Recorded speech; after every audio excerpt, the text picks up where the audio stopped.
miserable. Why am I supposed to want to be like that? You know, and that's when I think people start looking for something else. Is there anything else out there?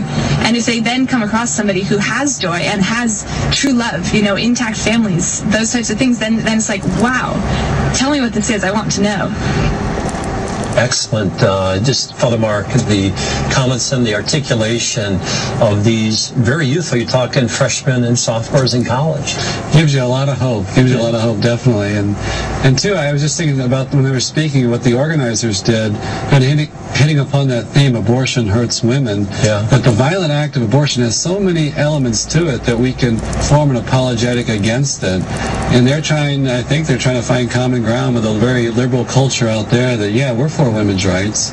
You know, are you really, though? You know, because this act is harming them. When we commit a sinful act, a very violent act like that, something in us dies, you know, when we do stuff. Amen. And words have meaning. It's also, we got to realize that.